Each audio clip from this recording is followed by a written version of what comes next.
Saudara-saudaraku yang terkasih dalam Kristus, untuk merenungkan sabda Allah hari ini, saya mengajak kita meresapkan tema Power and Prayer and Unity.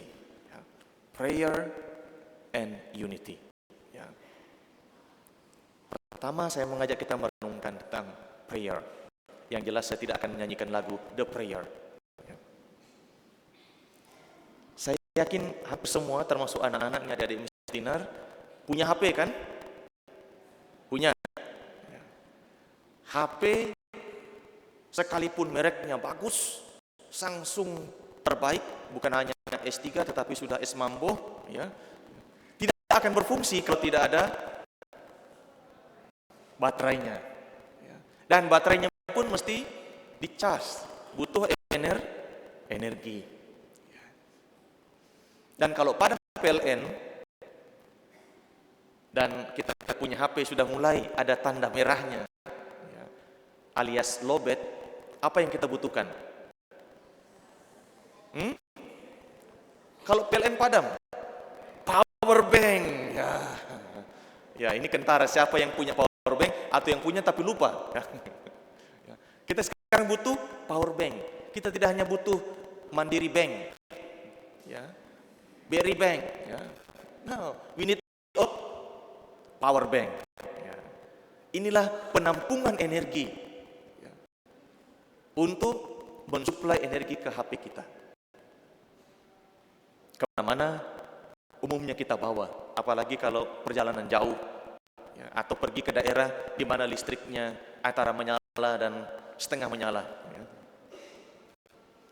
Seperti itulah analoginya hidup iman kita.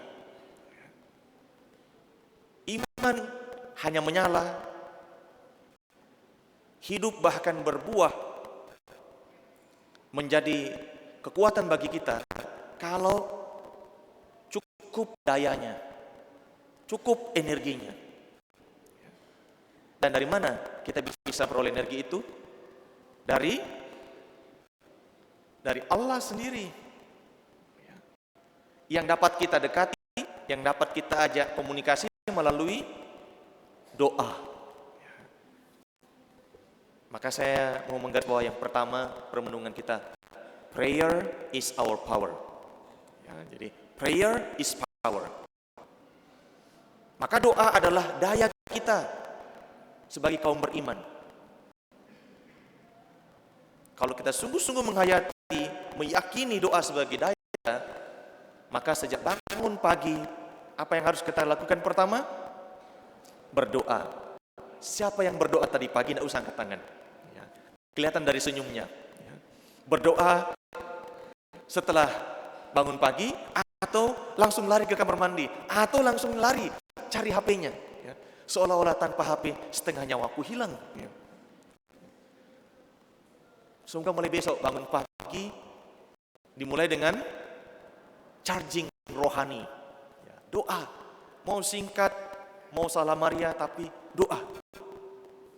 Supaya kita terkoneksi dengan Allah sendiri. Yang kita dengarkan Injil hari ini, Tuhan Yesus sebut sebagai Bapa. Dan menjanjikan ketika Tuhan sudah naik ke surga akan mengutus Roh Kudus. Roh inilah yang terus-menerus mengingatkan kita, dekatlah dengan Bapamu. Dan kita dekat melalui doa. Karena kalau tidak, seperti kita punya HP, lama-lama lowbat. Kita punya iman juga, hidup juga bahkan bisa lowbat.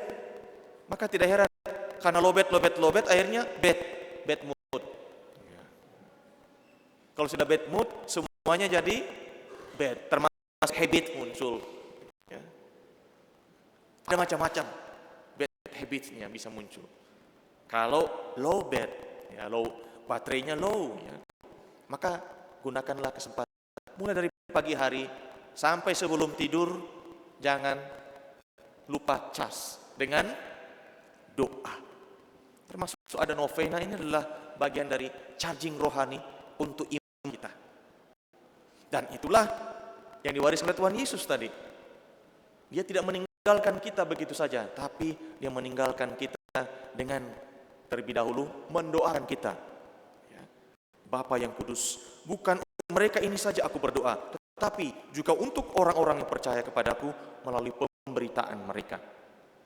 Kita semua menjadi Katolik, menjadi Kristiani, karena ada yang menerima misi, para rasul, yang kemudian diteruskan tugasnya oleh para uskup yang diketuai oleh pengganti Santo Sri Paus.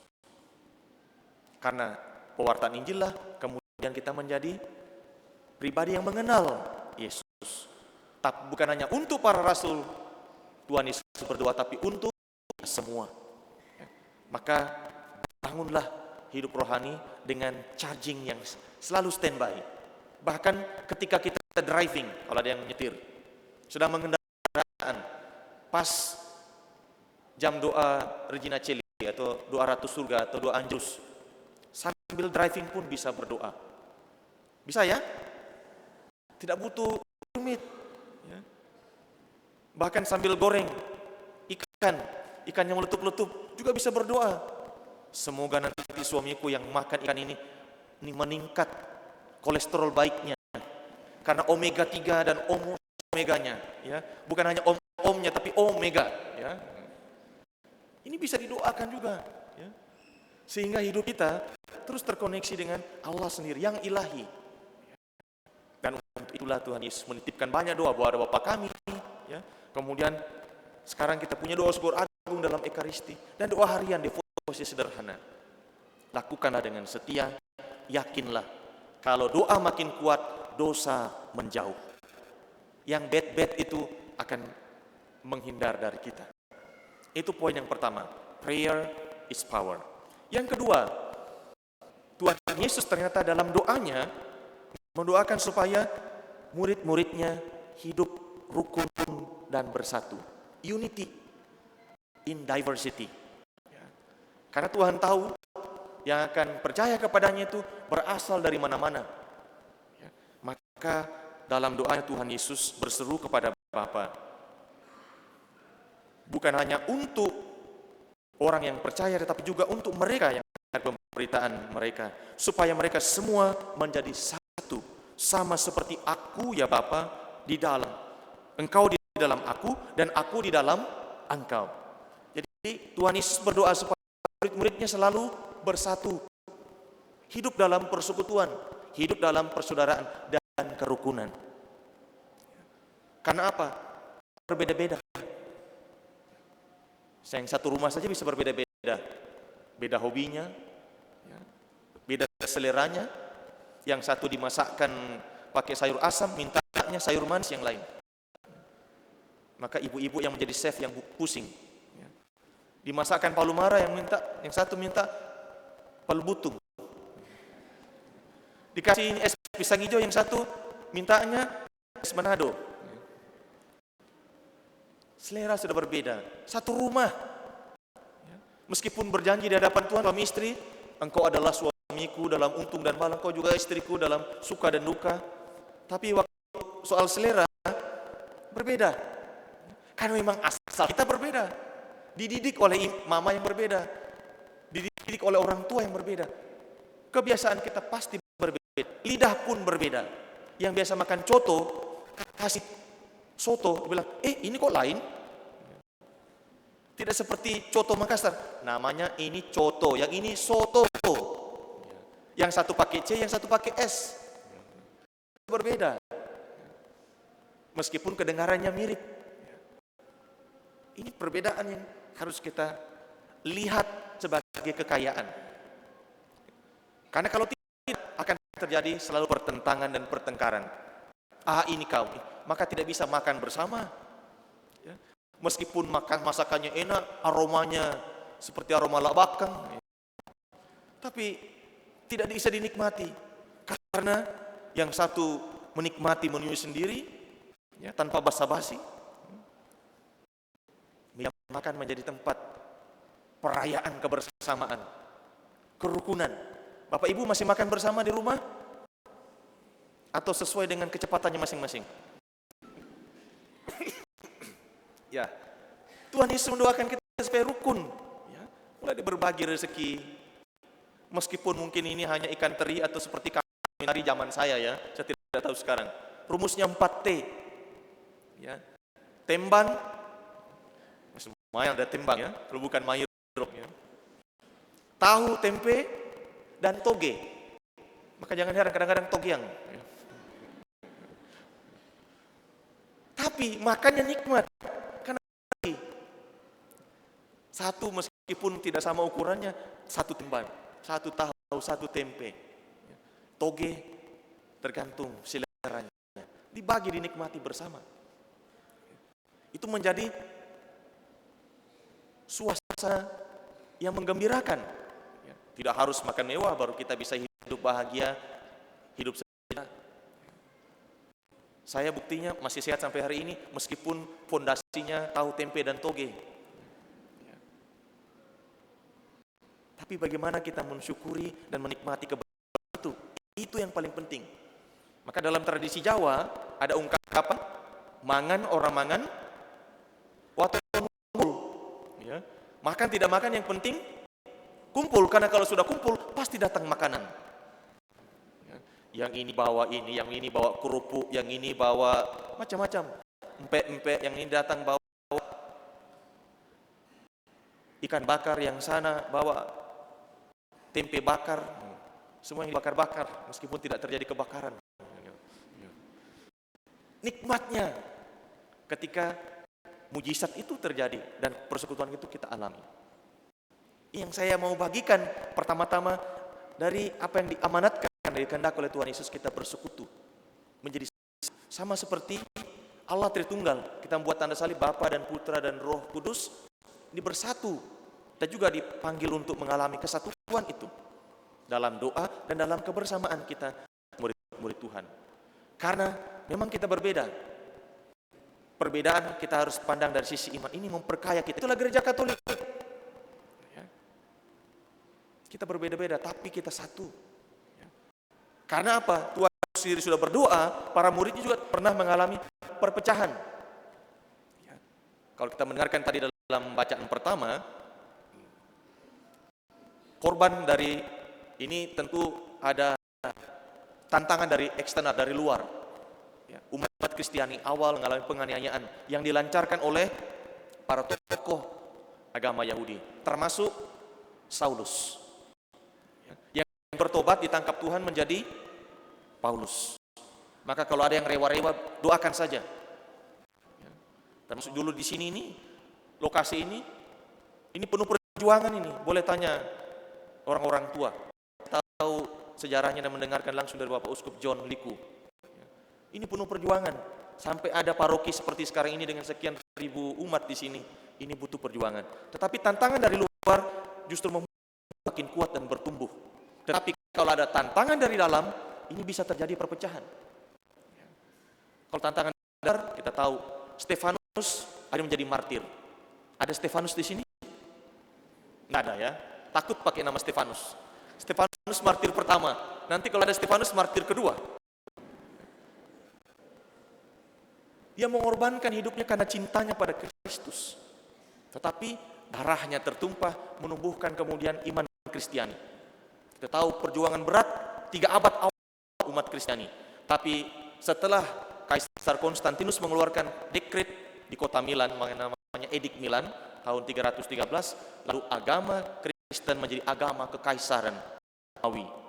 Maka gereja bertumbuh di mana-mana. Dibangun gedung-gedung gereja, kita melihat sampai abad 12, pesat perkembangannya.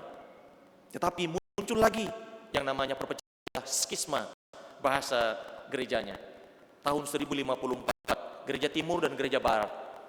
Gereja timur dengan bahasa Latin, gereja timur dengan bahasa Yunani, gereja barat dengan bahasa Latin. Ini kita termasuk gereja barat ya, dengan ritus Latin. Itu sudah terjadi perpecahan abad ke-12. Yang di timur sekarang kita mengenal namanya gereja ortodoks, seperti ortodoks Rusia, Ukraina dan segala macam. Tidak lagi dalam persekutuan penuh dengan gereja Katolik. Itu karena konflik. Setelah itu abad ke-16 terjadi lagi. Seorang imam Agustinian, ini dari odonya Sri Paus Leo ke-14, bermaksud melakukan reformasi, memasang tesis di gereja Gutenberg di Jerman. Reformasinya kebablasan. Dari Martin Luther lah muncul banyak Protestantisme, gereja-gereja Protestan dan semua alirannya yang sampai hari ini susah dihitung. Ada yang menyebut diri gereja Sion, gereja Bethesda, ada yang yakin hidup sukses, kalau tidak sukses tidak yakin. Macam-macam namanya. Ya. Itu buah dari perpecahan abad ke-16. Calvinis segala macam. Tadi saya pagi misa di gereja Malino, ternyata ada yang misa bersama saya pendeta Calvinis. Saya baru tahu kenapa ada Belanda di sini. Ternyata beliau adalah pendeta di gereja Calvinis, ikut misa di kapel Malino. Saya baru tahu ternyata beliau adalah seorang pendeta. Saya khotbahkan ini. Ini fakta sejarah yang kemudian memunculkan macam-macam denominasi. Tetapi setelah Konsili Vatikan kedua, satu sama lain di dalam, maka dibuka jendela gereja dengan spirit aggiornamento, be updating, gereja membaharui diri. Maka keluarlah dekret Unitatis Redintegratio. Gerakan ekumenis perlu dilakukan. Mencampur adukan, ada standarnya untuk melakukan gerakan ekumenisme. Tetapi kita memandang saudara-saudara yang lain sebagai murid-murid Tuhan juga, bukan orang asing. Maka Konsili Vatikan kedua dihadiri macam-macam denominasi sebagai observer, pengamat. Dan dari sanalah muncul gerakan sekarang, ada Natal ekumene, Pasca ekumene, ekumene kerukunan ini. Ya. Itu adalah buah dari kerinduan dan amanat Tuhan Yesus supaya jadi satu. Ya. Maka Tuhan Yesus selalu mendoakan kita supaya kita bersatu. Maka kita pun diajak mempromosikan kesatuan persatuan itu, meskipun kita berbeda, tapi kita tetap bersaudara. Apalagi dalam Kristus kita semua adalah saudara. Oleh karena itu, amanat Tuhan Yesus ini ada dibuatkan lagunya, ya. Mudah-mudahan Bapak Ibu, teman-teman semua tahu lagunya sederhana. Semoga mereka menjadi satu. Bahasa Latinnya ut omnes unum sin. Ut omnes unum sin. Jadilah mereka satu, seperti aku dan Bapa adalah satu. Ini irama pada gurun. Ut omnes unum sin. Ya, bisa sama-sama. Ut omnes unum sin. Jadilah mereka satu, seperti engkau dan aku adalah satu. Lalu ada lanjutannya, biar digoyang-goyang, diguncang-goncang, digoyang-goyang, tetap bersatu membangun dunia baru. Ut omnes unum sin, jadilah mereka satu, seperti Bapa dan aku adalah satu. Nanti kalau mau latihan kornya nanti kita buat kor, ya. Ut omnes unum sin. Ya. Semoga semua menjadi satu. Kalau kita bersatu, kita saksian kepada dunia, kita adalah murid-murid Tuhan. Tuhan memberkati kita sekali.